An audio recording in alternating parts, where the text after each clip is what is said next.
అందరికీ నమస్కారం.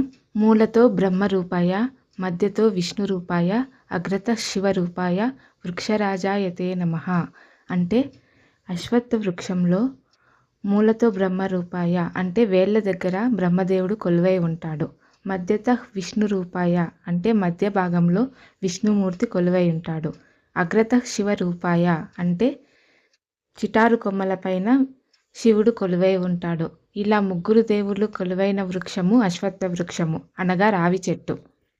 మహాభారత యుద్ధం తర్వాత శాంతిని స్థాపించడానికి విదురుడు ఈ ప్రాంతానికి వచ్చి ఒక అశ్వత్థ వృక్షం నాటాడని, ఆ అశ్వత్థ వృక్షం కింద నాగదేవులను ప్రతిష్ఠించాడని, అందుకే ఈ ప్రాంతానికి విదురాశ్వత్థం అనే పేరు వచ్చిందని చెబుతారు. ఈ విదురాశ్వత్థంలో ఎక్కడ చూసినా మీకు నాగదేవత విగ్రహ ప్రతిష్టలే కనిపిస్తాయి. గర్భగుడిలో స్వామివారు కూడా నాగదేవతలు అశ్వత్థ వృక్షం కింద కొలువై ఉంటారు. ఈ ప్రదేశంలో సంతానం లేని వారు నాగప్రతిష్ఠ చేస్తే వారికి ఖచ్చితంగా సంతానం కలుగుతుందని ప్రతీతి.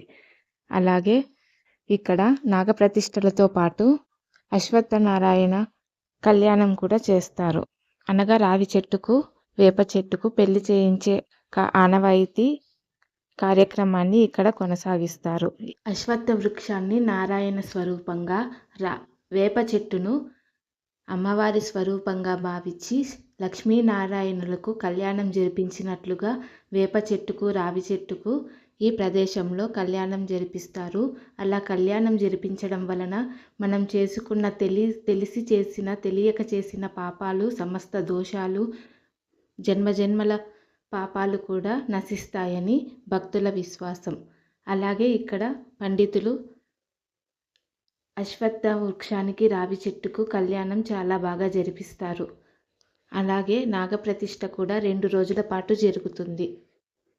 భక్తులు ఎంతో విశ్వాసంతో చేయించుకున్న నాగప్రతిష్ఠల వలన సంతానం లేని వారు సంతానం కలిగి నాగదోష నివృత్తి కూడా జరుగుతుంది. ఈ ఆలయంలో మనం ఎటు చూసినా నాగప్రతిష్ఠ చేసిన నాగ విగ్రహాలే మనకు కనిపిస్తాయి. అలాగే ఈ ఆలయానికి ఆధ్యాత్మిక నేపథ్యంతో పాటు చారిత్రక నేపథ్యం కూడా ఉంది.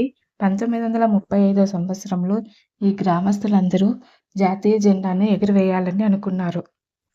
జాతీయ జెండాను ఎగురవేయాలనుకున్న గ్రామస్తులు స్వాతంత్ర సమరయోధులపై బ్రిటిష్ పోలీసులు వచ్చి కాల్పులు జరిపారు. ఆ కాల్పులలో 35 మంది మరణించారు. ఆ అమరవీరులకు త్యాగానికి గుర్తుగా ఇక్కడ ఒక స్తూపాన్ని కూడా నిర్మించారు. మనం విదురాశ్వత్థం గ్రామంలో ఆ అమరవీరుల స్తూపాన్ని సంస్మరణార్థం ఏర్పాటు చేసిన స్తూపాన్ని కూడా దర్శించవచ్చు. కర్ణాటక రాష్ట్రంలోని గౌరీబిదనూర్ పట్టణం నుంచి 6 కిలోమీటర్ల దూరంలో ఉంది ఈ విదురాశ్వత్థ గ్రామం.